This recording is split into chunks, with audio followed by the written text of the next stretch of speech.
Alright, so I'm finally doing a video that is not chasing related. I'm finally getting around to doing some photography tutorials and stuff like that. Today it's going to be real simple. I'm going to try and make it quick, but I make no promises. It's going to be just trying to uh, just go over how I import stuff into Lightroom and just do a quick social media edit for a photo. Um, all I'm really gonna do is just show you how I bring this into Lightroom. I'm gonna be using this photo right here. This is from May 23rd. This is the Levelin, or this is the Morton storm. This is a little bit later at night, around 11 p.m. Near Levelin. I'm gonna use this photo because it has a couple of things that'll show you how I fix them. It's quite noisy, first of all. And then second of all, it's real dark, it's real moody, and it's one of my more popular photos from this year, so I figured I'd use it. So real quick, I'm gonna open up Lightroom, and I always just import directly into Lightroom. So I'll do this. Since I already have it open, I don't know what that is, but so there's Sony 0397. I guess I took 397 photos that day. And then import. And this is a copy of that, but it's still a direct copy of the raw. I'll just open that up. And the first thing I'm going to do is I'm going to go in and just do keywording so that it's into some of my Lightroom folders. So this was taken at 24 millimeters, which you can see up here. It was during May. It was in Texas. There we go. And it was also in nighttime. And it has very faint, but it does have a bolt of lightning, so I will put it in lightning. And that's it. That's the keywording. That's how I organize everything in my Lightroom. And it's a little bit of a mess right now, but I have it's okay, but it's a little bit of a mess right now. So we'll go in here and just do some quick developing of the photo just for social media sake. So first thing I'm going to do is that I can tell immediately that this is a little bit bright down here. That was the first thing that caught my eye, is that this really, really intense bright spot. So I'm going to bring down my highlights and I'm going to bring down my whites. And I'm going to bring down my whites a good bit because I know that's going to come into play later when I add contrast to this photo. That's going to be the next thing I do. I'm going to add a little bit of contrast to this photo. I'm also going to do just a touch of dehaze and a touch of clarity. I usually don't go over 15 or 20 of either one of those, but I like a little bit of that depth that it brings into it. Then I'm also going to go down here and I'm going to do some lens corrections. So I'm going to enable lens corrections. It's going to automatically detect what lens I have, and it'll automatically do that for me, and it does a great job at that, at detecting what needs to be done. I'm also going to level this horizon. And then this is a little bit bright down here, so I'm actually going to bring down those whites all the way down. I'm going to go in here, and it's still drawing my eye a little bit too much. It's drawing my eye away from the main subject, which is going to be this nice coil right here. I don't want that. I'm going to do just a brush, a pretty low flow. I'm bring it in right here. I'm just going to hit that a couple times just to make it a little bit. I'm just going to bring the whites down, bring the highlights down, and that. And it's not so bad in there. I'm also going to bring the contrast down just a bit. Just the overall exposure. Just until it's not drawing my eye. It's not this big bright spot, this ridiculous bright spot. And then also, I think the next thing that needs to be done is going to be, our foreground is just black.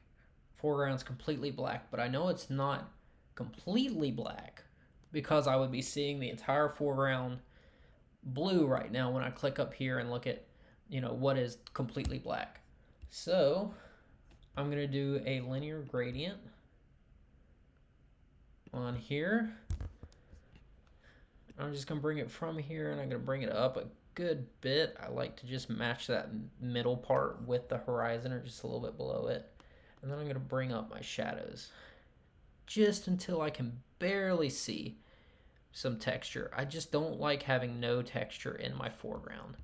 I'm going to actually bring this up just a bit more. I'm going to just level it with the horizon as well. And that should do it right there. Just a touch more actually, and that should do it right there. So I got a little bit of detail in my foreground. I have pretty nice and pretty balanced image here. I don't like this vignetting up here, and that vignetting's pretty bad. But I'm actually not going to use a radial gradient. I'm going to use a pretty large and feathered just brush, and I find that gives me the most control. I'll move these controls down just a touch. I'm going to do the same right here.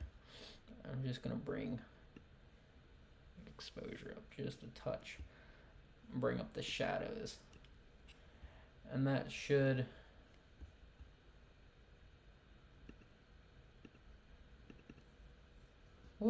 too many. I like a little bit of a vignette. I just don't like it as strong as it was. So I'm going to do the same over here. And that's a little bit better right there. A little bit more balanced. And that brings everything in this photo is now outside of the blacks. There are no completely blocky blacks down here other than a couple little dots. But those are manageable. And that's pretty much it as far as making a social media edit, other than one more thing, which I like to do if I'm doing social media edits, which is I'm going to do this. And you can tell this is taken at 4000 ISO. It's pretty noisy. So all I'm going to do is I'm going to go into... So I use Topaz Labs a lot.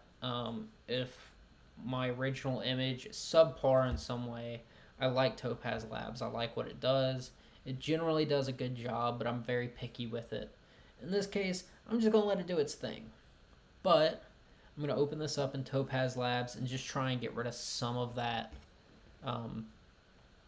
Get rid of a little bit of that noise, if it'll let me. I don't like using Lightroom or Photoshop's denoise. I find that all it does is that it's just a blur. That's all it does, is that it blurs pixels next to each other together. Versus this, which is run by an AI, does a little bit better, at least in my opinion. So I'm going to zoom in a little bit on here. I'm not going to zoom in too much, but I'm going to zoom in a little bit. And you'll see that a lot of that noise, it does a good job at taking that noise away. I'm going to preserve a good bit of original detail because I still want to keep those lines sharp. It'll keep it a little bit more noisy, but it does a good job at getting rid of most of the noise that would affect something like a print or a digital, or, it gets rid of a good bit of the noise. So I find that it also processes pretty quick and it's super easy to use. So this isn't sponsored by Topaz, but I love their stuff, so I figured I'd throw it out there. This is just what I use. Now that it's done processing, all I have to do is just open it back up in Lightroom. And you can see this is the process file. There's very little noise in it. It did a pretty good job with it. There's still a little bit of noise, and there's some weird little artifacting like around here and around these kind of frayed edges. But generally speaking, it does a good job for something out on social media. The only thing that is left to do is my watermark. So I always just edit it and I open it up in Photoshop really quick and I'll throw my watermark on it. always, if you do photography, even just casually, I recommend throwing a watermark on it, just because watermarks just prevent content theft, and it's been a big problem recently. So all I do is I go in here and I'm going to open a document. I already have my watermark saved as a PNG, so I can go down here, watermarks. I have my watermark as a PNG. And all I'm going to do is I grab that layer, drag it over, drag it on. Yes, and that's fine. They're both in a similar space. And I just bring it down into a corner. I kind of try and put it in a place where it's you can't really, you can, but it's going to be hard to edit out of the photo without ruining the photo. And I'll just bring down the opacity as well until it is only barely visible. And generally that looks about right. That's about what I go for. I think on the original photo I had it actually a little bit bigger and down in the center, so I had it something like this, like here, if I remember, which actually this makes it a lot easier. And all I do is go to, whoop, let me go this, do that. All right, now that that's done, I'm not going to actually do any editing in Photoshop, but I do like to export from Photoshop. And if it's for social media, all I do is save for web. I already have social media settings saved for exporting it. I always export it as JPEG with with the highest quality that I can get. Internet standard RGB, always convert it to RGB if you're going onto the internet. And then as far as image size go, a lot of people have certain sizes that they like for sending out an image. I honestly prefer to just do 50 or 25%, because it preserves the best sharpness for the photo. So this is kind of a good size, a decent size for something that's going on to social media. It's not a huge file or anything, and it'll, even if it's compressed, it'll preserve some of its quality and some of its detail. I just scroll around it real quick, and there's probably some censor spots or something that I missed, but for throwing something out on social media 24 hours after, I typically don't worry about that all that much.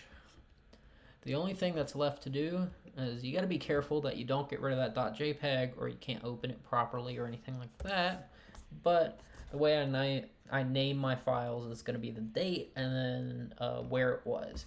So it was May 23rd, 22, Levelland, and then Texas. And that's how I name all of my files. If I have 2 of them, I'll put a -2. If I have 6 of them, it's going to be -6. And then I'll just hit save, and I'll save it onto my desktop.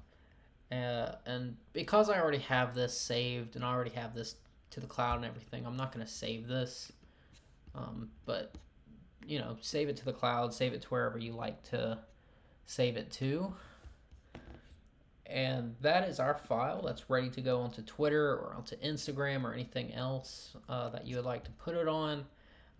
If I'm doing it to Twitter or Instagram, I will actually airdrop it to my phone. It doesn't have too much compression if I do that. I don't know if it actually does compress at all. But that's how I do a quick process for doing something for social media or something like that. That's how I process my photos. And outside of that, it's pretty simple, pretty easy. And then if I like the photo, if I like the way it turns out, if it gets a good or if it gets a particularly good response that a lot of the times I don't understand, but if it does get a good response, then I'll do a Photoshop, like a quote unquote a fine art edit is what I like to call it, and do a little bit better edit. That'll take me 2 or 3, 4 hours to do. But for getting something out onto social media, I usually take about 5 to 10 minutes to do it. Um, and that's that, and that's how easy it is, and that's how I do my Lightroom processing for social media. Um, Thanks for watching. Subscribe if you want to. Like the video, that helps out a lot. I'm going to be trying to do videos more often. I'm going to be trying to get one out once a week or so. Um, it'll either be a vlog or something photography related, because right now I'm not chasing, probably won't be chasing until next spring, unfortunately. Um, but for now, you're going to get a lot of vlogs and photography content, so hopefully, y'all enjoy that. Peace and thanks for watching.